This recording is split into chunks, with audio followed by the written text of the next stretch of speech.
స్తుతులు స్తోత్రాలు. మరి మీట్లో చేరి వచ్చిన వారందరికీ ప్రభు పేరిట శుభాభివందనాలు. ప్రార్థించుకుందాము.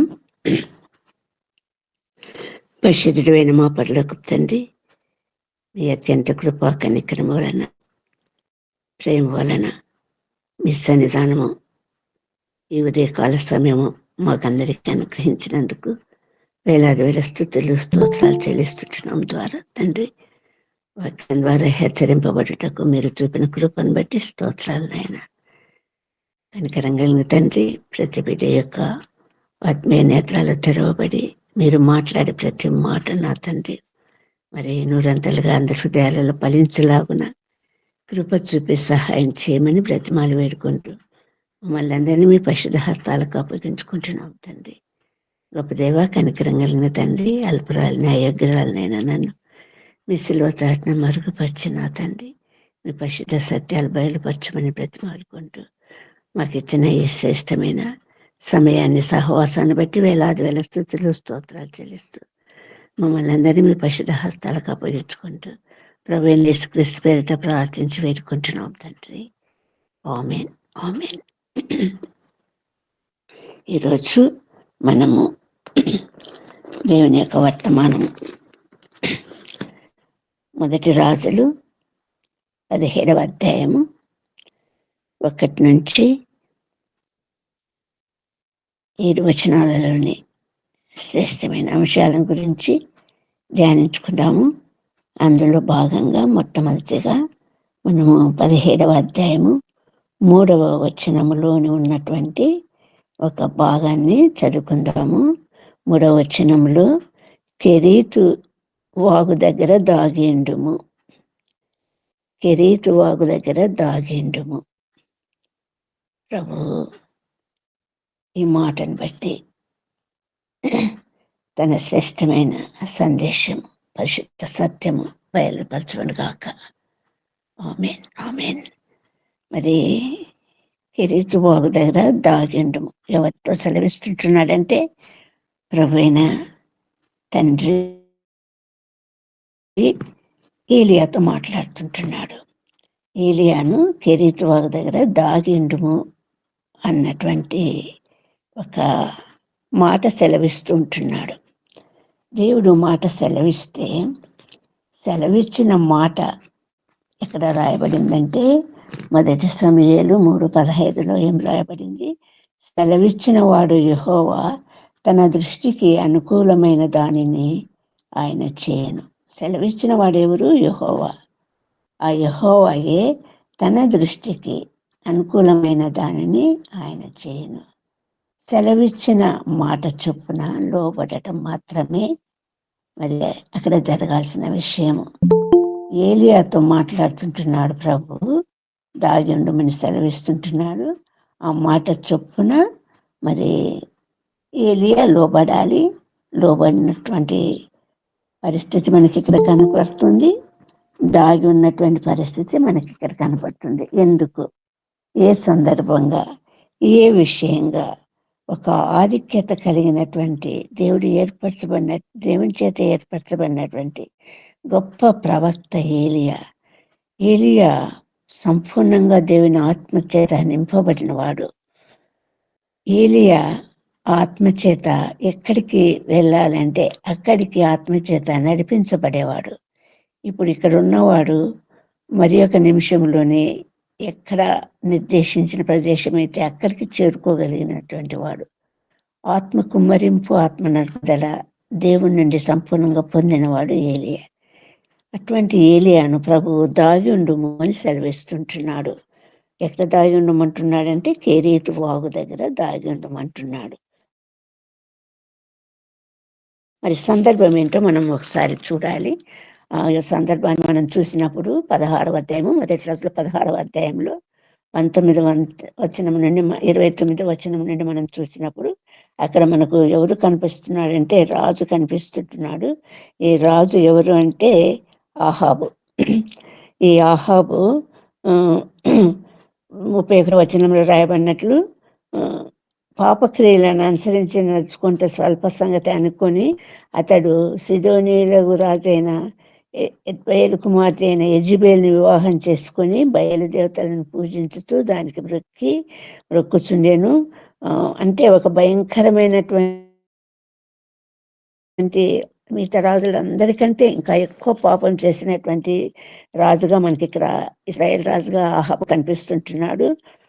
ఒక అన్యురాల్ని వివాహం చేసుకోవటం జరిగింది. యెజబెల్ని ఆమెను వివాహం చేసుకోవటమే కాకుండా ఆమె యొక్క దేవతలను అనుసరిస్తూ బయలుదేవతలను అనుసరిస్తూ ఆ షోమ్రోన్లో బయలుకు ఒక మందిరం కట్టించి, ఒక బలిపీఠం కట్టించి, దేవతాస్తంభం నిలిపించి, మరి దేవునికి పరిపూర్ణంగా వ్యతిరేకమైనటువంటి జీవితము జీవించేటటువంటి ఆహాబుని ఇక్కడ మనం చూస్తుంటున్నాము ఈ వచనాలలో. అందువలన ఇశ్రాయేలు దేవుడైన యెహోవాకు కోపం పుట్టించాడు ఆహాబు. ఆ సందర్భంగా మరి ఇక్కడ మనం చూస్తుంటున్నాము 17వ అధ్యాయంలో మొదటి వచనాలలో చూస్తుంటున్నాము. మనం చదివింది 3వ వచనము. ఇప్పుడు మొదటి వచనం నుండి మనం చూస్తే అక్కడ దేవుని చేత ఆజ్ఞాపించబడినటువంటి ఏలియా ఏం మాట్లాడుతున్నాడంటే మొదటి వచనం చూద్దామండి. ఇశ్రాయేలు దేవుడైన యెహోవా సన్నిధిని నేను నిలవబడి ఉన్నాను, ఆయన జీవంతోడు నా మాట ప్రకారం కాక ఈ సంవత్సరములో మంచైనను వర్షమైనను పడదని ప్రకటించాను. గొప్ప కరువు రాబోతుందని, 3.5 సంవత్సరాలు వర్షం కురదని, మంచు కురియదని మరి ప్రకటించటం జరిగింది ఏలియా. అటువంటి సందర్భంలో మరి ఇక్కడ మనం గుర్తిస్తున్నటువంటి విషయం ఏంటంటే అహాబు రాజుకు విపరీతమైనటువంటి కోపము కలగటము, దానికి అనుగుణంగా మరి ఏలియాకు ఒక ప్రాణ భయం, ఒక శత్రు భయము చుట్టుకొని ఉండటము మనం గమనిస్తాము. అటువంటి సందర్భం రాబోతుందని మరి ప్రభువు ఏం సెలవిస్తుంటున్నాడంటే ఏలియాకు, నువ్వు వెళ్ళి దాగుకొని ఉండు. ఎవరు దాక్కుంటారు? ఎవరికి అవసరము? ఏ పరిస్థితిలో దాగుకొనాల్సినటువంటి పరిస్థితి ఏర్పడుతుంది? ఆ అవసరత ఆవశ్యకత ఎప్పుడు ఏర్పడుతుంది? నేరగాళ్ళకి ఏర్పడుతుంది. ఒక భయంకరమైనటువంటి శత్రు భయం చేత చుట్టుకున్న వారికి ఏర్పడుతుంది. దాక్కోవటం అన్నది వారికి వాళ్ళ ప్రాణ రక్షణ కోసము మరి దాక్కోవటం సంభవిస్తుంది. మనము లేఖనాలలో చూస్తున్నట్లు హవ్వ ఆదాము దాక్కున్నారు ఏదెన్ తోటలో. ఎందుకు దాక్కున్నారు? పాపం చేయటం ద్వారా. పాపము ఆజ్ఞాతిక్రమము పాపము. ఆ పాపం వల్ల మరణం సంభవిస్తుంది. అటువంటి మరణకరమైనటువంటి పాపం చేయటం ద్వారా వారు దేవుని సన్నిధిలో నుండి ఏదైనా తోటలో నుండి వెళ్ళగొట్టబడినటువంటి పరిస్థితిని మనం చూస్తుంటున్నాము. మరి దాగుకొనటం అన్నది మరి అనేక పరిస్థితులలో అవసరం అవుతుంది. కానీ ఇక్కడ ఏలియాను దాక్కున్నమనటంలోని మరి ముఖ్య ఉద్దేశము మరి ఒక శ్రేష్టమైనటువంటి అనుభవాల ద్వారా ఏలియాకు సంభవింపబోయేటటువంటి ఒక ఆపద గురించి, ప్రాణ ఆపద నుంచి మరి తప్పించటానికి ఒక అనుభవము చూడటానికి, ఒక చేదు అనుభవమైనా కూడా ఆ అనుభవం అన్నది గొప్ప స్థితిలోనికి నడిపించటానికి ప్రభు అక్కడ మార్గం ఏర్పరిచి ఉంటున్నాడు. దాగి ఉండుము అంటున్నాడు. మరి ఎక్కడికి నడిపించాడంటే కెరీతు వాగు దగ్గరికి నడిపించాడు. ఈ ఈ కెరీతు వాగును మనము వాగు అన్నది ఆలోచన చేస్తే ఈ వాగు అన్నది వాగులు వంకలు పొర్లి పారేది వర్షాకాలంలో మాత్రము. వర్షాకాలంలో విపరీతంగా వర్షాలు కురిసినప్పుడు ఈ వాగులు వంకలు నిండి పొర్లి పారుతాయి. మరి అప్పుడు చైతన్యం మరి ముఖ్యంగా వేసవికాలాన్ని మనం గురించి ఆలోచన చేస్తే ఎండిన వీళ్ళన్నీ కూడా మొలకెత్తడము, చిగుళ్ళు వేయటము మొదలెడతాయి. ఒక మంచి వాతావరణము వర్షాకాలము ఏర్పడుతుంది. కాకపోతే ఈ వాగులు వర్షాకాలంలో మాత్రమే ప్రవహిస్తాయి. మరి ఎండాకాలం వస్తే ఎండిపోతాయి. మిగతా కాలం అంతా కూడా ఎండిపోయిన వాగును చూస్తాం. కానీ వర్షాకాలంలో స్వచ్ఛమైన నీటి మనము 42వ కీర్తనలో ఏం చూస్తున్నాము? దుప్పి నీటి వాగుల కొరకు ఆశపడినట్లు జీవం గల దేవుని కొరకు మరి నా ప్రాణం తృష్ణగొనుచున్నది. ఆ స్వచ్ఛమైనటువంటి వర్షకాలపు నీటిని అనుభవించటానికి దుప్పులంట చాలా దూరం పరిగెత్తగలవు, చాలా వేగంగా పరిగెత్తగలవు, ఆ వాగులను గుర్తించగలవు అంట ఈ దుప్పులు. అటువంటి వాగుల కోసము ఎంత దూరమైన పరిగెత్తగలవు. ఇతర జంతువులు వీటిని అనుసరించటం జరుగుతుందంట. ఎందుకంటే ఇవి ఇవి ఇవి వెదికే స్థలాలలో వాగులు దొరుకుతాయని, వాటి యొక్క దప్పి కూడా తీర్చబడగలదని ఆశతోటి మిగతా జంతువులు కూడా అనుసరిస్తాయి అన్నటువంటి వాస్తవికత ఉంది. మరి అలాంటి వాగులు అనేకమున్నాయి, పరిశుద్ధ లేఖనాలలో ఉన్నాయి. ఆ లేఖనాలలో ఆ వాగును గురించి అరాబిక్ వర్డ్‌గా వాది అన్న పదం రాయబడింది. ఈ వాది అన్న పదము ద్వారా ఈ వాగు అన్నది గుర్తించబడుతుంది. ఈ అందులో ముఖ్యమైనటువంటి వాగులలో అర్నోను వాగు ఒకటి, సంఖ్యాకాండం 8:13 వచనంలో యబ్బోకు వాగుంది, కిద్రోను వాగుంది. ఇలాంటి వాగులు మరి ప్రభువు కూడా ఇశ్రాయేలు అనేక వాగులు ఉన్న ప్రదేశాలు గుండా నడిపించడం కూడా జరిగింది. ఈ ఈ వాగు గుండా వాగు దగ్గర దాగి ఉండమని చెప్తున్నాడు ప్రభువుకు తెలుసు వర్షాకాలంలో మాత్రమే అది ఉంటుంది, అది కొంతకాలం మాత్రమే ఉంటుంది, తర్వాత ఎండిపోతుంది అన్నటువంటి వాస్తవం ప్రభు ఎరిగింటున్నటువంటి వాడై ఉండి కూడా మరి ఏలియాను కెద్రోను కేరీతు వాగు దగ్గరకి నడిపిస్తూ ఉంటున్నాడు. ఎందుకంటే శ్రేష్టమైనటువంటి అనుభవాలు మరి ఇప్పుడు ఒంటరిగా ఉండబోతుంటున్నాడు ఏలియా. జనసంచారం లేని ప్రదేశంలో ఉండబోతుంటున్నాడు. అటువంటి ప్రదేశంలోనికి నడిపించటానికి ఒక శ్రేష్టమైనటువంటి, ఒక అమూల్యమైనటువంటి అనుభవంలోకి సంపూర్ణంగా పొందటానికి, ఆ అనుభవం పొందటానికి దేవుడు నిశ్చయించినటువంటి వాడే ఏలియాను కెద్రోను వాగు దగ్గర ఈ కెరీతు వాగు దగ్గరికి నడిపించటం మనం చూస్తుంటున్నాము. ఆ కెరీతు వాగులో ఉన్నంత కాలంలో పొందినటువంటి శ్రేష్టమైనటువంటి అనుభవాల ద్వారా మనం వెళ్తే మరి అక్కడ మనం గమనిస్తుంటున్నది ఏంటి, ఆ కెరీతు వాగు నీటిని తాగుతుంటున్నాడు. రెండవది ఏంటి చూస్తుంటున్నామంటే మరి కాకోలం ద్వారా రొట్టెను మాంసమును పంపించటము, ప్రతిరోజు ఉదయము రొట్టె మాంసము కాకోలం ద్వారా దేవుడు పంపిస్తూ ఉంటున్నాడు. దేవుడు పంపించేటటువంటి ఆహారము ఆనాడు ఇశ్రాయేలుకు ఆకాశం నుండి మన్నాను కురిపించిన ప్రభు, ఆ మన్నాను వారు కొత్తిమీర గింజలాగా తేనె రుచి కలిగినటువంటి ఆ మన్నాను వారు రొట్టెలుగా తయారు చేసుకొని తినటం జరిగింది. అలాగే పూరేళ్లను రప్పించినటువంటి పరిస్థితిని కూడా మనం చూస్తుంటున్నాం. ఇక్కడ ఏలియాకు అలాంటి ఆహారము మరి కాకోలం ద్వారా రొట్టె అన్నది కాల్చబడితే కానీ రొట్టె తయారు కాదు. కాల్చబడిన రొట్టె ఎక్కడి నుండి వచ్చింది అన్నది మరి అది ప్రభు నిగూఢంగా ఉంచాడు. అది ఎక్కడి నుండి పంపిస్తుంటున్నాడు, కాకోలంతో రొట్టెను పంపిస్తుంటున్నాడు. ఆ రొట్టెలోనికి పచ్చి మాంసము తినటానికి వీలు లేదు, అది వండిన మాంసమే ఉంటున్నది. కాబట్టి ఆ కాకోలం ద్వారా ఒక శ్రేష్టమైనటువంటి ఆహారాన్ని, అక్కడ రాబోతుంది కరువు, ఇంకా వర్షం కురవదు, 3.5 సంవత్సరాలు వర్షం కురవదు, మంచు కురవదు, పంటలు పండవు, విపరీతమైన కరువు కాటకాలతోటి ఆ దేశము ఆ దేశము నాశనం కాబోతా ఉంది. ఒక శిక్షగా, ఒక ఉరిగా ఆ దేశం మీద ఆహాబు యొక్క పాపమును బట్టి మరి దేవుడు అక్కడికి రప్పించటం జరిగింది. అటువంటి పరిస్థితులలో కూడా ఏలియాను ఒక శ్రేష్టమైనటువంటి, ఒక ధన్యతకరమైనటువంటి, సంపూర్ణమైనటువంటి, ఆశీర్వాదకరమైనటువంటి స్థితిలో ప్రభువు నడిపిస్తుంటున్నాడు.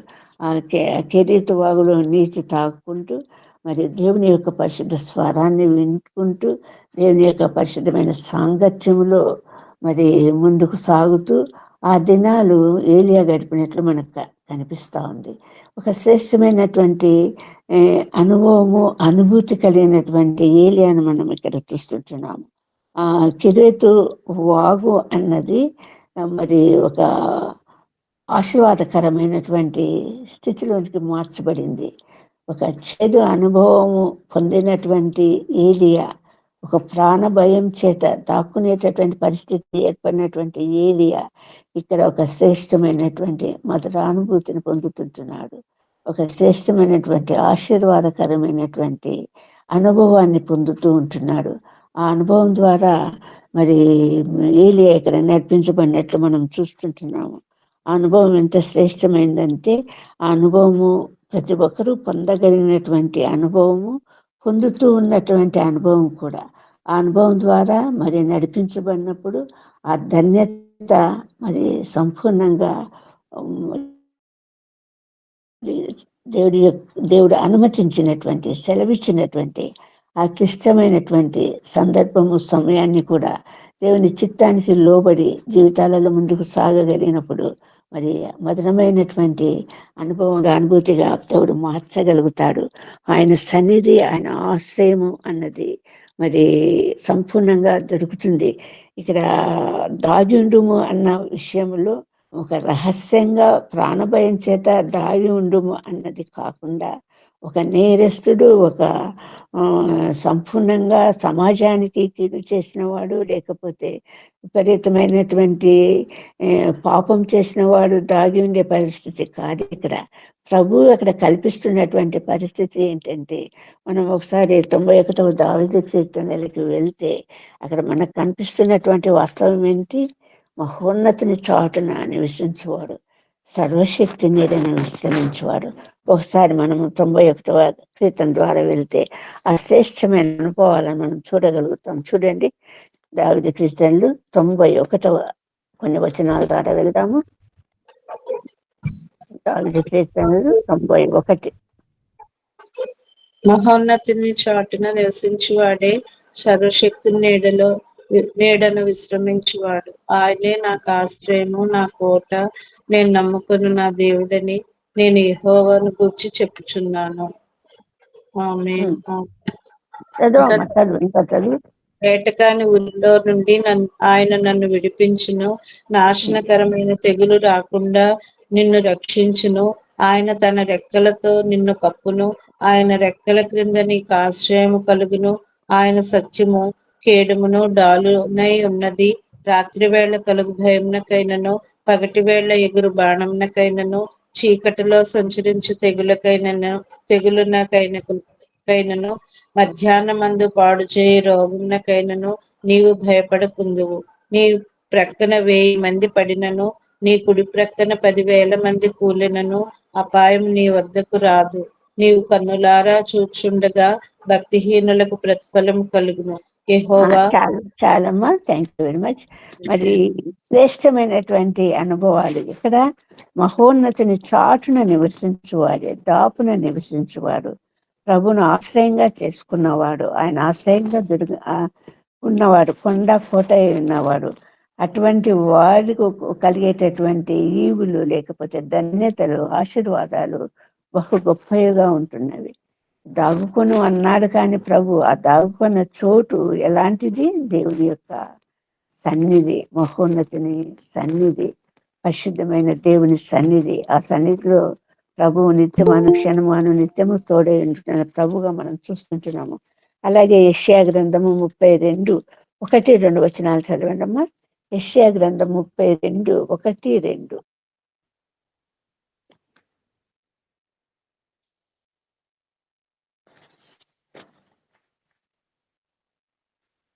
యెషయా 32, 1, 2 వచనాలు మాత్రం చదువుకుందాము. ఆలకించుడి, రాజు నీతిని బట్టి రాజ్య పరిపాలన చేయును. అధికారులు న్యాయమును బట్టి ఏలుదురు. మనుష్యుడు గాలికి మరుగైన చోటు వలెను, గాలి వానకు చాటైన చోటు వలెను ఉండును. ఎండిన చోట నీళ్ల కాలువల వలెను, అలసట పుట్టించు దేశమున గొప్ప బండ నీడ వలెను ఉండును. ఆమేన్. శ్రేష్టమైనటువంటి ఆశీర్వాదాలు దాగి ఉన్నటువంటి వారికి, ప్రభువును ఆశ్రయంగా కలిగిన వారికి కలిగేటటువంటి శ్రేష్టమైనటువంటి ఆశీర్వాదాలు ప్రభు ఇక్కడ చూపిస్తూ ఉంటున్నాడు. కెరీతువాగు దగ్గర దాగి ఉన్నటువంటి ఏలియా పొందుతున్న అనుభవాలు ఎంత శ్రేష్టమైనటువంటి అనుభవాలు అంటే, దేవుడు పంపించిన ఆహారము పొందగలుగుతుంటున్నాడు. దేవుడు కురిపించిన వర్షపు యొక్క స్వచ్ఛమైన నీళ్లు తాగగలుగుతుంటున్నాడు. దేవుని యొక్క స్వరం వినగలుగుతుంటున్నాడు. దేవుని యొక్క సన్నిధి సాంగత్యము అనుభవించగలుగుతున్నాడు. దేవుని యొక్క ఆశ్రయము పొందగలుగుతుంటున్నాడు. ఆయన శ్రేష్టమైన రెక్కల నీడ పొందగలుగుతున్నాడు. వేటకాని ఊరిలో నుండి ఆయన నిన్ను రక్షించును. ఎటువంటి పరిస్థితి ఏర్పడింది అన్నప్పుడు ఒకసారి ఈ మొదటి రాజుల గ్రంథము 18వ అధ్యాయము 10వ వచనం నుండి మనం చూస్తే అక్కడ ఏం రాయబడిందంటే,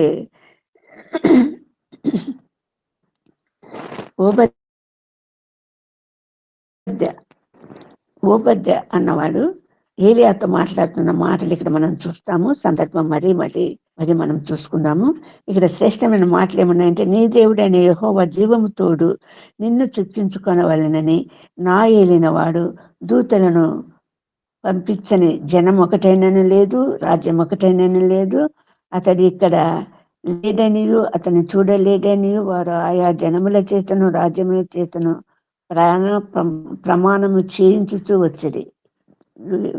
ఏలియా కొరకు ఎంత విస్తృతమైనటువంటి గాలింపు మొదలైందంటే, ప్రతి దేశంలోనూ ప్రతి జనాంగంతోనూ ఆయనను చిక్కించుకోవటానికి మరి దూతలను పంపించిన జనమైనను లేదు, రాజ్యమైనను లేదు అంటున్నాడు ఓబద్య. ఏలియాతోనే మాట్లాడుతుంటున్నాడు. ఆ సందర్భం మళ్ళీ చూద్దాము. మరి అటువంటి భయంకరమైనటువంటి స్థితి ఏలియాకుంది. ఏలియాను చంపవలనని మరి ఆహాబు వెతుకుతూ ఉన్నటువంటి పరిస్థితి మనం ఇక్కడ చూస్తుంటున్నాము. అటువంటి పరిస్థితుల నుండి ఏలియాను రక్షించటానికి ఒక స్థలాన్ని చూపిస్తుంటున్నాడు. స్థలము కెరీతువాగు. ఆ కెరీతువాగు యొక్క అనుభవము శ్రేష్టమైనటువంటి అనుభవంగా, ఆశీర్వాదకరమైనటువంటి అనుభవంగా మరి ప్రభు మారుస్తూ ఉంటున్నాడు. అంతేకాదు, ఆ ఎండిపోయినటువంటి ఆ సమయము సందర్భము వచ్చినప్పుడు ఆయన సెలవిచ్చినట్టుగా, ఆయన ఇష్టం వచ్చిన రీతిగా, ఆయన దృష్టికి అనుకూలమైన దాన్ని నెరవేర్చే విధానంగా అప్పుడే సారేపతు విధవరాలి ఇంటిని కూడా ఏర్పాటు చేసి ఉంటున్నాడు. కొన్ని రోజులకు మరి ఎండిపోయింది కెరీతు వాగు ఎండిపోయింది. వెంటనే ప్రభు సెలవిస్తుంటున్నాడు, నువ్వు వెళ్ళి సారేపతు ఊరికి వెళ్ళి ఆ విధవరాలకి నేను సెలవిచ్చాను, నేను ఆజ్ఞాపించినట్లుగా ఆ విధవరాలి ఇంట నువ్వు నివాసం చేయాలి అన్నటువంటి వాస్తవము మనకి కనిపిస్తూ ఉంది. సారేపతు విధవరాలి ఇంటిని ఏర్పాటు చేసి ఉంటున్నాడు ప్రభు. అంటే కెరీతు వాగు యొక్క అనుభవంలో నుండి సారేపతు విధవరాలి ఇంటి అనుభవం పొందటానికి ప్రభు నిర్దేశించుంటున్నాడు. ఈరోజు మనము శ్రేష్టమైనటువంటి ఈ కెరీతు వాగు అనుభవం ద్వారా మాత్రమే వెళ్ళాలని మరి ప్రభు యొక్క చిత్తమై ఉంటున్నదని మనం గ్రహించుకోవాలి. కాబట్టి ఈ కెరీతు వాగు ద్వారా ప్రయాణం చేసేటటువంటి మహోన్నతమైనటువంటి అనుభవములోనికి నడిపించగలగటము చాలా ధన్యత, చాలా ధన్యత. అది కెరీతు వాగు అనుభవము పొందితే ధన్యత, ప్రభు సన్నిధి సాన్నిధ్యం అనుభవించుటే ఆధిక్యం. కెరీతు వాగు అనుభవము పొందితే ధన్యత, ప్రభు సన్నిధి సాన్నిధ్యం అనుభవించుటే ఆధిక్యం. ప్రభువుతో ఏకాంతము, ప్రభువు వాక్కు వినగల్గడము, ప్రభువుతో ఏకాంతము, ప్రభువు వాక్కు వినగల్గడము. కాకోలములతో రొట్టె మాంసము ఆహారముగా పొందగలగటం, కేరీతువాగు అనుభవము పొందితే ధన్యత, ప్రభు సన్నిధి సాన్నిధ్యం అనుభవించుటే ధన్యత. ఆ రోజు ఏలియాకు కలిగినటువంటి ఈ గొప్ప అనుభవము మనకు కూడా, ప్రభు జనాంగానికి కూడా, ప్రభు ఏర్పరచుకున్న వారు కూడా పొందగలిగినటువంటి అవసరము ఏనాడైనా ఏ విషయంలోనైనా ఏ రీతిగానైనా కలగవచ్చు.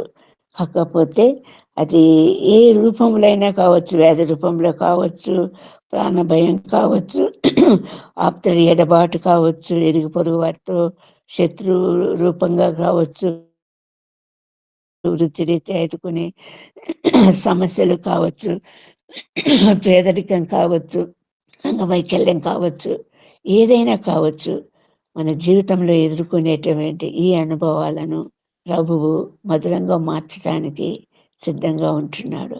వాళ్ళు ఆ చిత్తం ద్వారా, ఆ ప్రభువు ఏర్పరిచిన మార్గం ద్వారా వెళ్ళటానికి సంపూర్ణంగా నిశ్చయించుకున్న వారంగా, ఇష్టపడే వారంగా, లోబడే వారంగా మన జీవితాలలో ముందుకు సాగాల్సినటువంటి అవసరం ఏర్పడినప్పుడు ప్రభుకు లోబడితే పొందే ధన్యత, పొందే ఆశీర్వాదాలు బహు గొప్పగా ఉంటున్నవి అన్నటువంటి వాస్తవము మనము అర్థం చేసుకోవాలి.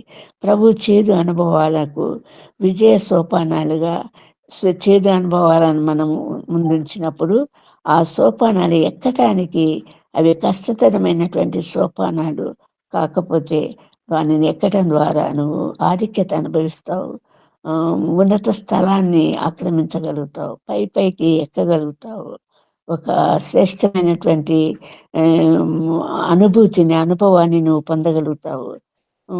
రాక్షస బొగ్గు ఎలా ఏర్పడుతుంది?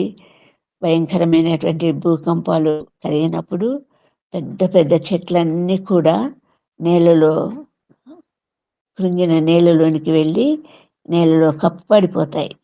ఆ భూమిలో ఉన్నటువంటి వేడికి ఆ చెట్లన్నీ కూడా కాలిపోయి అనేక సంవత్సరాలు పట్టొచ్చు. ఆ సంవత్సరాలలో అది ఆ చెట్టు యొక్క పొందే మార్పు ఏంటంటే సంపూర్ణంగా కాల్చబడి పెద్ద రాక్షసి బొగ్గుగా మారుతుంది. ఆ రాక్షసి బొగ్గుగా మారబడినటువంటి ఆ బొగ్గులో ఆ శక్తి అంతా కూడా ఇమిడి ఉంటుంది, సంక్షిప్తమై ఉంటుంది.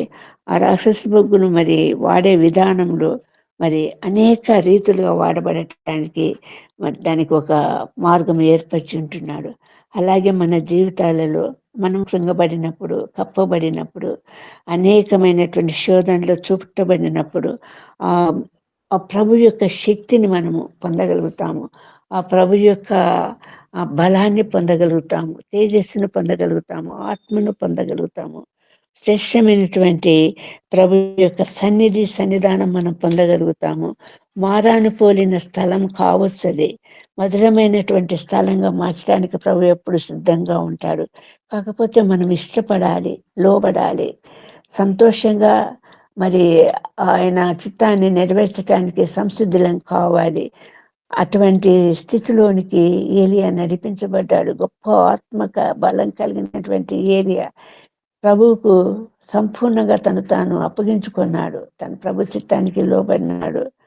మారాను పోలిన చేదైన స్థలముల ద్వారా పోవలసి ఉన్నానేమి, మారాను పోలిన చేదైన స్థలముల ద్వారా పోవలసి ఉన్నానేమి, నీరక్షకుండగు ఏసే నడుపును, మారాని తనదు మాటనము, నీరక్షకుండగు ఏసే నడుపును, మారాని తనదు మాటనము. ఒక అభయము, ప్రభు మనకు ఒక అభయం ఇస్తుంటున్నాడు. ఈరోజు మనము మారాను పోలిన స్థలాలలో సంచరించవలసినటువంటి అవసరం ఉందేమో, ఎదుర్కొనేటటువంటి పరిస్థితి ఉందేమో, ఆ లోయలో వెళ్ళాల్సినటువంటి పరిస్థితి ఉందేమో. కానీ ప్రభు ఖచ్చితంగా ఆ మాట నమ్ము అంటున్నాడు. ఆ మారాను పోలిన నీ జీవితాన్ని మధురంగా మార్చడానికి ప్రభు సంసిద్ధంగా ఉన్నాడన్నటువంటి వాస్తవికతను గుర్తించమంటున్నాడు. ఏలియా ద్వారా మనతో మాట్లాడుతున్నాడు. ఏలియా పొందిన అనుభవాలను మనము పొందగలుగుతుంటున్నాం అన్నటువంటి వాగ్దానము మనము ప్రభువు నుండి పొందగలుగుతుంటున్నాం. మనము ఖచ్చితంగా ప్రభు మన పక్షాన ఉంటాడు. రెండవ సందర్భంగా మనం ఇక్కడ చూస్తే మనకు కనపడుతున్నటువంటి రెండవ కెరీతుగా మనకు కనపడుతున్నటువంటి విషయం ఏంటంటే ఈ ఏలియా పొందిన రెండవ అనుభవము. ఇది కూడా భయంకరమైనటువంటి పరిస్థితిలోనికి నెట్టబడ్డాడు.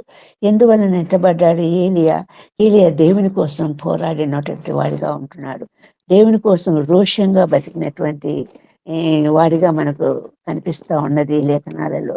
ఏలియా ఎదుర్కొన్నటువంటి సమస్య ఏంటంటే ఇక్కడ మనం చూస్తున్నటువంటి అంశంగా మనం చూస్తే 17వ అధ్యాయంలో మనము ఈ కేరితు అనుభవం పొందినటువంటి ఏలియాను చూస్తుంటున్నాము. 18వ అధ్యాయం ద్వారా మనం వచ్చినప్పుడు అక్కడ మనం ఏం చేస్తుంటున్నామంటే సారెపతి విధవరాలి దగ్గర పోషణ జరిగింది. అన్ని సంవత్సరాలు అక్కడ ఆమె దగ్గర ఉన్నటువంటి మేడగదిలో ఉన్నటువంటి ఏలియాను చూస్తుంటున్నాము. అక్కడ ఒక అద్భుత కార్యాన్ని చూస్తుంటున్నాము. ఆ విధవరాలి కుమారుడు చనిపోయినప్పుడు ఆయనను బ్రతికించినటువంటి గొప్ప అద్భుత కార్యం కూడా మనం చూస్తుంటున్నాము. 18వ అధ్యాయం మొదటి వచనంలో చూస్తే అనేక దినమైన తర్వాత 3వ సంవత్సరమందు యెహోవా వాక్కు ఏలియాకు ప్రత్యక్షమై, నేను భూమి మీద వర్షము కురిపించబోతున్నాను కాబట్టి నీ వెళ్ళు ఆహాబును కలువు అంటున్నాడు ప్రభు తిరిగి తన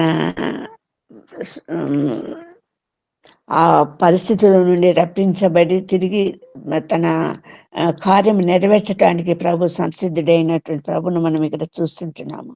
ఈ సందర్భంగా మనకు కనపడుతున్నటువంటి విషయం కానీ మనం ఇంతకు ముందు చదివినటువంటి వాక్య భాగములు ఈ ఆహాబు, ఓబద్య. ఈ ఓబద్య ఎవరంటే మరి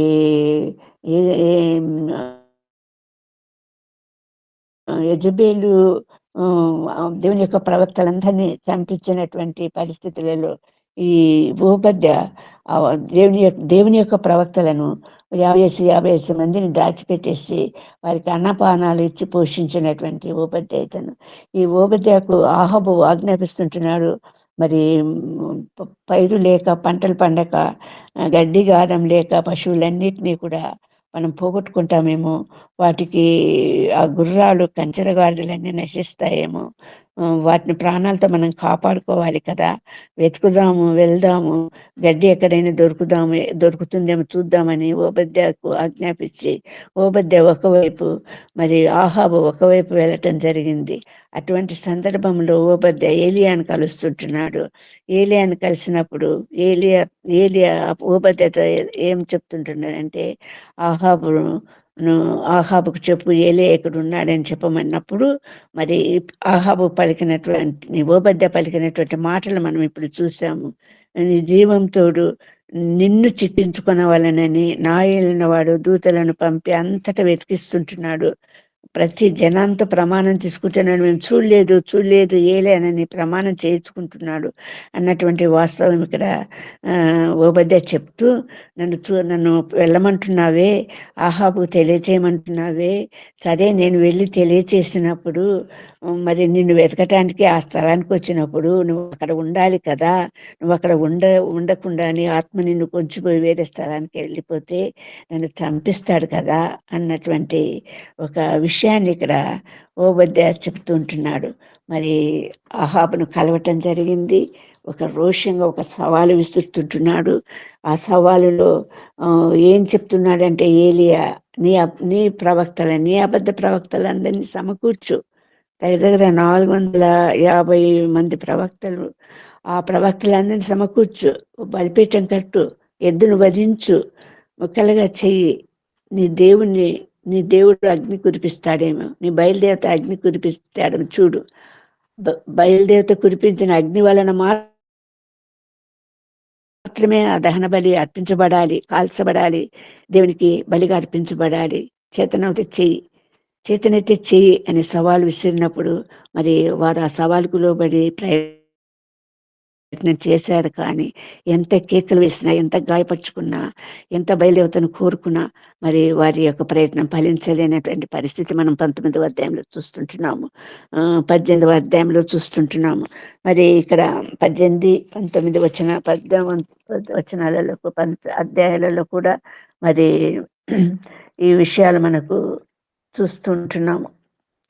మరి అటువంటి సందర్భంలో ఏలియా ఎద్దును తునకలుగా చేసి మరి కందకం తవ్వించి మొత్తము దహనబడి పశువు మీద విస్తారంగా నీళ్లను కుమ్మరించి కాలువలై పారేటట్లు చేసి ఈ జనమంతా చూస్తున్నట్లు నువ్వు నిజమైన దేవుడని గ్రహించినట్లు ప్రభువా అగ్ని దిగనిమ్ము, ఈ దహన బలి పశువు దహింపబడనివ్వము అని ప్రార్థించినప్పుడు వెంటనే సాయంత్రం వరకు పోరాడినా కూడా బయలు ప్రవక్తలు చేయాలనే పని మరి ఏలియా మొరపెట్టగానే మరి అక్కడ మనకు దహన బలి పైనుండి అగ్ని వచ్చి దహించి బలి పశువుని దహించినటువంటి వాస్తవికతను చూస్తుంటున్నాము. ఆ సందర్భంలో యెజబేలు కోపగించి మరి ఆమె ఒక సవాలు విసిరింది. ఏంటంటే, ఈ ప్రవక్తలకు పట్టిన గతే నీకు పడుతుంది, రేపు ఉదయం లోపల నువ్వు ప్రాణాలతో ఉండవు అన్నటువంటి, అంటే సంపూర్ణంగా ఒక శపథము లాంటిది, ఏలియాను చంపించాలన్నటువంటి శపథం. అలాంటి పరిస్థితుల్లో కూడా మరీ ఒక కేరితువాగ అనుభవము మరి ఏలియా పొందగలుగుతుంటున్నాడు. ఇక్కడ పారిపోయాడు, తప్పించుకున్నాడు, ఆ స్థలం నుండి తప్పించుకున్నాడు. ఎక్కడ చేరాడు? ఒక బదిరి వృక్షం కిందకి చేరాడు. అక్కడ ప్రభుత్వం ఏమంటున్నాడంటే, నేను ప్రాణాపేక్ష కలవాడని అంటున్నాను, నాకు చాలు ఇది అంటున్నాడు. 19వ అధ్యాయంలో 4వ వచనం నుండి మనం చూస్తే, తాను ఒక దిన ప్రయాణం అరణ్యంలోకి పోయి ఒక బదిరి వృక్ష కింద కూర్చుండి మరణాపేక్ష కలవాడై, యెహోవా నా పితరుల కంటే నేను ఎక్కువ వాడను కాను, ఇంత మట్టుకు చాలు, నా ప్రాణం తీసుకో అని ప్రార్థించాడు. ఒక యెజబేలు శపథంతో తను చావపోవటం అన్నది ఎంత మాత్రము సహించరానటువంటి విషయము, మరి దాన్ని ఇష్టపడినటువంటి విషయము. దేవుని చేతిలో పడటమే శ్రేయస్కరము, దేవుని ద్వారా మరణం పొందటం శ్రేయస్కరము అన్నటువంటి నిశ్చయిత కలిగినటువంటి ఏలియా రోషం కలిగి అబద్ధ ప్రవక్త 450 మంది అబద్ధ ప్రవక్తలన్నింటినీ చంపించి, బయలు ప్రవక్తలను చంపించి, ఆ బయలు ప్రవక్తలను చంపించినటువంటి ఏలియాకు ప్రాణభయం చుట్టుకునగా మరి తను ప్రాణాపేక్ష కలిగినటువంటి వాడై చనిపోవని నిశ్చయించుకున్నటువంటి ఏలియాను మనం ఇక్కడ చూస్తుంటున్నాము. అటువంటి ఏలియా ఎంత శక్తి గలటువంటి ఏలియా అంటే, మరి ప్రార్థించినట్టు యాకోబు పత్రికలో రాయబడినటువంటి విషయంగా మన వంటి మానవుడే ఏలియా. కానీ ప్రార్థించగా అక్కడ 3.5 సంవత్సరాల వర్షము రాలేదు.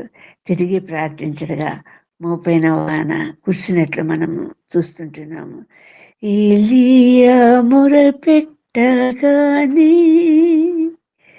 మేఘములు కారు కమ్మేను,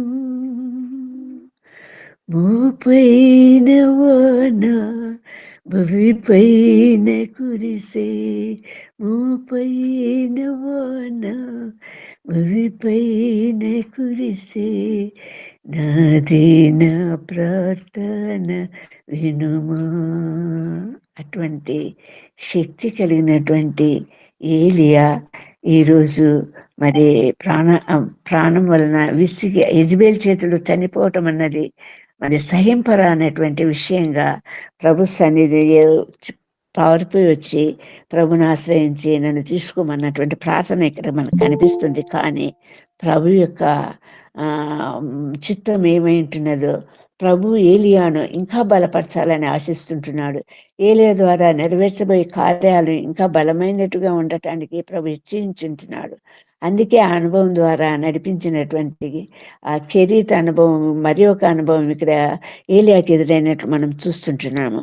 అటువంటి సందర్భంలో మరి అక్కడ కూడా ఏలియాకు దేవత చేత మరి నిప్పుల మీద కాల్చబడిన రొట్టె, నీళ్ళ బుడ్డి కనిపిస్తూ ఉంది. లేపి మరి ఆహారం చేత పోషించబడినటువంటి ఏలియాని చూస్తుంటున్నాము. సాయంత్రం కూడా మరి రెండవ మారు కూడా వచ్చి అటువంటి భోజనము ఏలియాకు ఇచ్చి, నీవు చేయవలసిన శక్తికి మించిన ప్రయాణం మీకు సిద్ధంగా ఉందని, 40 దినాలు నువ్వు ప్రయాణం చేయాల్సిన పరిస్థితి ఉంది, నువ్వు హోరేబు కొండకు వెళ్ళాలి అన్నటువంటి ఒక మాట దేవుని నుండి వినటం జరిగింది. మరి ఆ కొద్ది ఆహారంతో, ఒక రొట్టె నీళ్ళ బుట్టితోటి బలం పొందిన వాడవే. 40 దినాల ప్రయాణం కలిగినటువంటి ఆ ప్రయాణంలో ఏలియా ఎక్కడ చేరాడంటే హోరేబు కొండకు చేరాడు, శ్రేష్టమైన కొండకు చేరాడు. మోషే సీనాయి కొండ మీద పొందిన అనుభవం మనకందరికీ తెలుసు. అటువంటి సీనాయి హోరేబు కొండకు ఏలియాను నడిపించి ప్రభు స్వరం వినిపింపచేస్తుంటున్నాడు, గొప్ప స్వరాన్ని వినిపింపచేస్తున్నాడు. ఆ గొప్ప స్వరానికి ఎంత శక్తి ఉందంటే మరి ఒక ఉరిమినటువంటి శబ్దము, భయంకరమైన భూకంపం కలిగినటువంటి శబ్దము, పర్వతాలు భిన్నాభిన్నంలో చేయగలిగినటువంటి శబ్దమే. కానీ ఇక్కడ మనకు రాయబడినటువంటి విషయంగా ఆ 19వ అధ్యాయంలో అటువంటి స్వరము, అటువంటి శక్తి కలిగినటువంటి స్వరము చాలా మెల్లని స్వరంగా వినపడేటటువంటి విషయం మనం ఇక్కడ చూస్తుంటున్నాం. 19వ అధ్యాయంలో 11వ వచనం నుండి మనం ఈ విషయాలన్నీ గమనించగలుగుతాము. భూకంపం కలిగింది, మరి రాలేదు, ప్రభు స్వరం వినపడలేదు, యెహోవా గాలి దెబ్బ ఎందు ప్రత్యక్షము కాలేదు, పర్వతాల శిలలు భిన్నాభిన్నములు చేసేటటువంటి భయంకరమైనటువంటి పెనుగాలి వీచినా కూడా స్వరం వినపడలేదు. అంటే అంత శక్తి కలిగినటువంటి, అంతకు మించిన శక్తి కలిగినటువంటి స్వరము, అతి మెల్లనైన స్వరము మరి ఏలియా వింటున్నాడు. నిమ్మలంగా మాట్లాడు ఒక స్వరం వింటున్నాడు, జీవం కలిగినటువంటి ఒక స్వరము వింటున్నాడు. మరి ఆ స్వరాన్ని కానీ ఆ శబ్దాన్ని కానీ తట్టుకోలేనటువంటి ఏలియా దుప్పటితో తన మొహం కప్పుకున్నటువంటి ఏలియాను మనం ఇక్కడ చూస్తుంటున్నాము. కానీ ఏలియా విషయంలో ప్రభు నిశ్చయించినటువంటి విషయాలు ఏలియాకు చెప్తూ, నువ్వు వెళ్ళు, నీకు నిర్దేశింపబడిన పని నువ్వు చేయాలి, నువ్వు మరణాన్ని అపేక్షిస్తుంటున్నావు, నువ్వు కోరుకుంటున్నావు, నీ తర్వాత అంత గొప్ప ప్రవక్త ఒక రావాలి. ఆ ఏలియాకు వారసులు ఉన్నట్లు మనకు కనిపించదు. ఏలియా ఒక్కడే మనకు కనిపిస్తుంటున్నాడు. అతని తల్లిదండ్రులు కానీ ఎవరు కానీ ప్రస్తావించబడలేదు. అటువంటి ఏలియాను వాడుతున్నటువంటి ఏలియా ఏం నిర్దేశిస్తుంటున్నాడంటే ఆరాము దేశం మీద మరి రాజును పట్టాభిషేకం చేయమంటున్నాడు, ఇశ్రాయేలు వారి మీద యెహూను పట్టాభిషేకం చేయమంటున్నాడు, నీకు మారుగా ప్రవక్త ఉండటానికి మరి ఎలీషాను అభిషేకం చేయమంటున్నాడు. ఈ 3 పనులు నిర్దేశించినటువంటి ఏలియా దేవుడు సంపూర్ణంగా వాడుకోవటానికి మనము కూడా అటువంటి అనుభవం ద్వారా మనం వెళ్ళవలసినటువంటి దుస్థితి ఏర్పడినప్పుడు ఖచ్చితంగా ప్రభు ఉద్దేశించినటువంటి గొప్ప ఉద్దేశాలు ఎన్నో ఉండిండొచ్చు.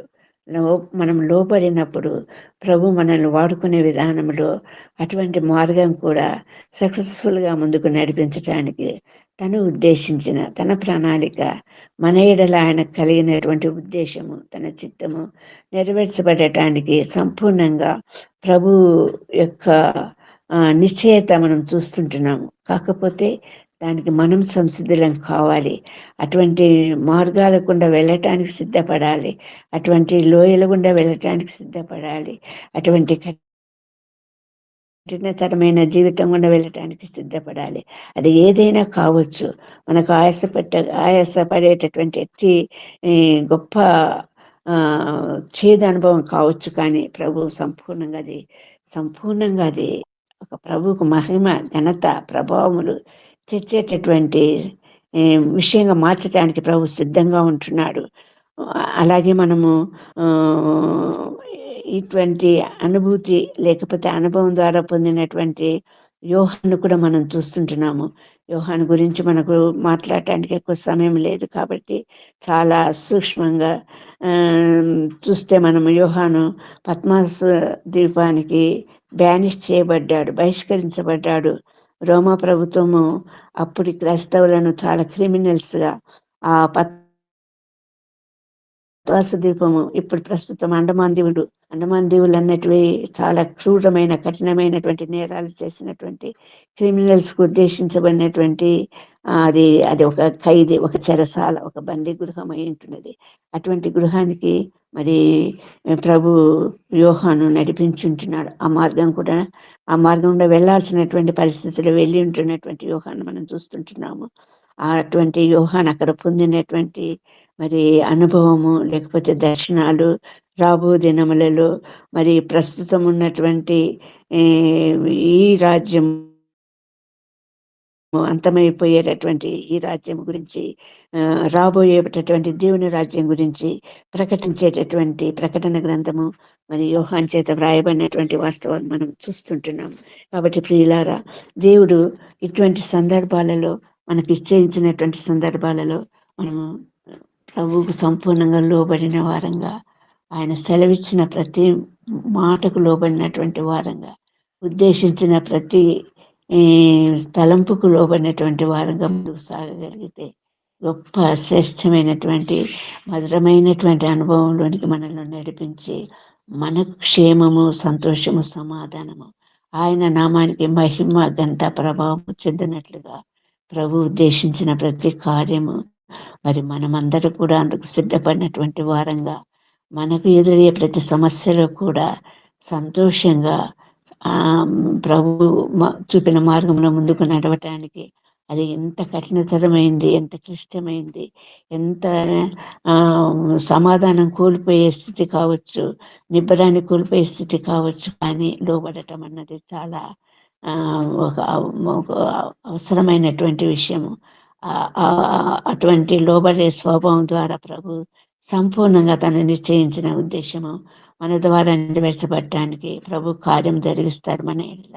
కాబట్టి ప్రభు మనందరిలా ఆ యొక్క గొప్ప కృపను కుమరించి ఆ స్థితిలోనికి మనమందరినీ నడిపించగలగటానికి ప్రభువు సంసిద్ధత మనం కనపరిచిన వారంగా, ప్రభు యొక్క శక్తిని, ప్రభు యొక్క కృపను పొందిన వారంగా ముందుకు సాగటానికి ప్రభు మనందరిలా తన గొప్ప కృపాధిక్యతలు మన మీద కుమ్మరించును కాక.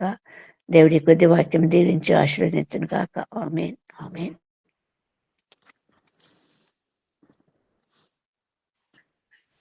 ఆమేన్, ఆమేన్. కెరీతువాగు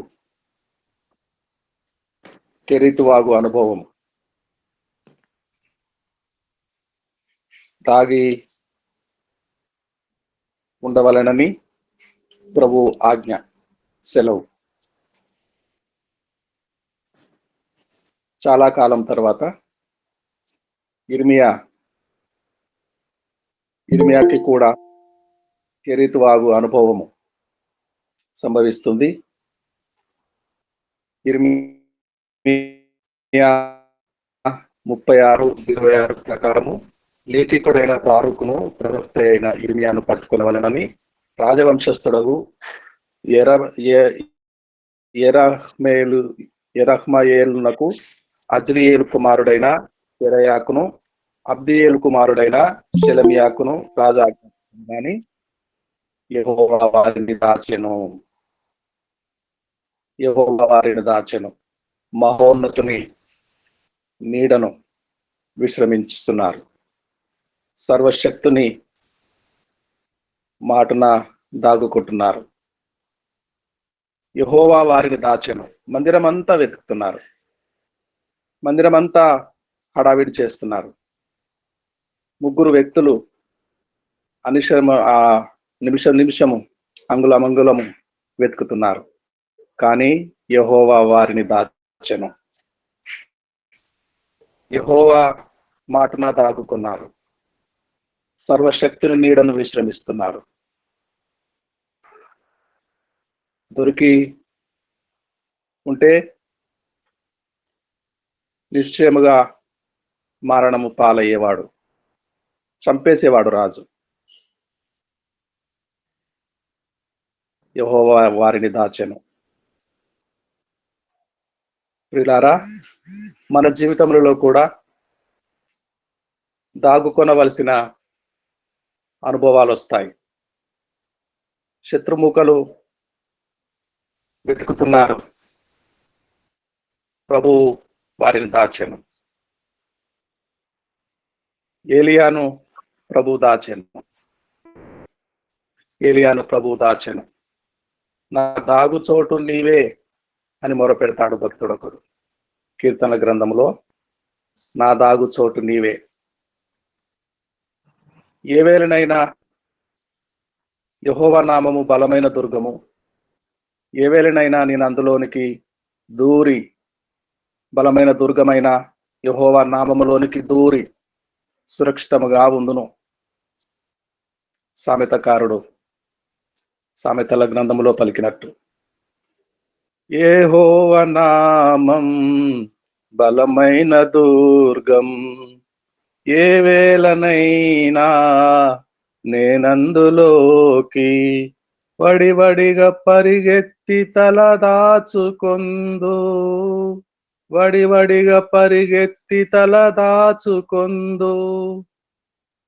బలమైన దుర్గములో మహోన్నతుని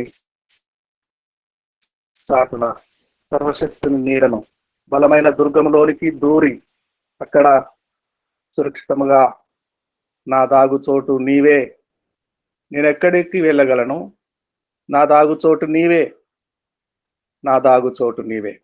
దాగుకొని తప్పించుకొనిన అనుభవాలు విశ్వాసుల జీవితంలో, సేవకుల జీవితంలో తరచుగా వస్తుంటాయి. మనము ఎక్కడికి వెళ్ళగలము? బలమైన దుర్గము ఒకటి ఉన్నది, యెహోవా నామము బలమైన దుర్గము. దేవునికి స్తోత్రం కలుగుగాక.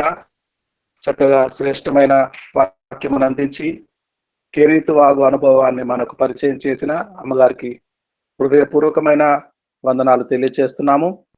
చిన్న మాట, ఒక మాట క్లుప్తముగా ప్రార్థన చేస్తారా? చిన్న మాట ప్రార్థన ఎవరైనా ఒకరు అన్మ్యూట్ చేసుకోండి. చిన్న మాట, ఒక మాట ప్రార్థన చేసి.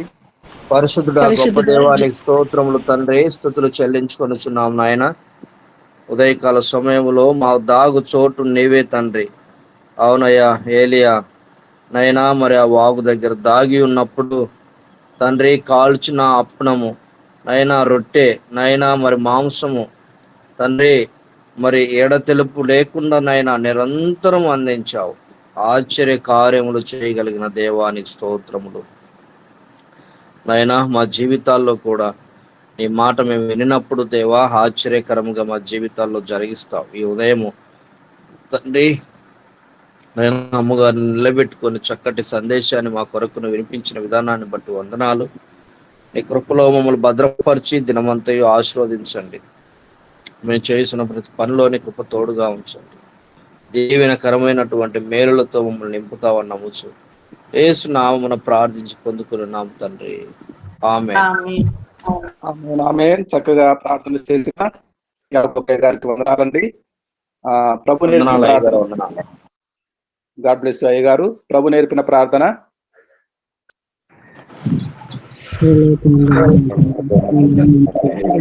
తండ్రి నీ నామం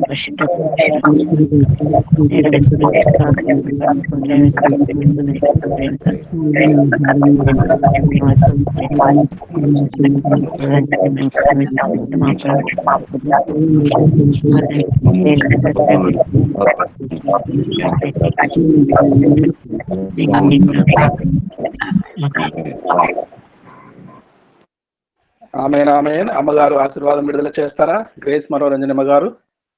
చేస్తానండి. తండ్రి అయిన దేవుడి ప్రేమ, ప్రభు అయిన యేసుక్రీస్తు కృప, పరిశుద్ధాత్మ యొక్క అన్యోన్య సహవాసం ఇప్పుడు ఎల్లప్పుడు సదాకాలము ఎన్ని బిడ్డలకు చేరిన వారందరికీ, వారి కుటుంబాలకు, రాలేని వారి కుటుంబాలకు, వారికి సకల పరిశుద్ధులకు తోడైండును కాక. ఆమేన్. Amen amen amen. అమ్మగారు అందరికీ వందనాలు. అందరికి వందనాలు అండి, అందరికి వందనాలు. వందనాలండి, వందనాలండి. అమ్మగారు వందనాలండి. హిందీ సభ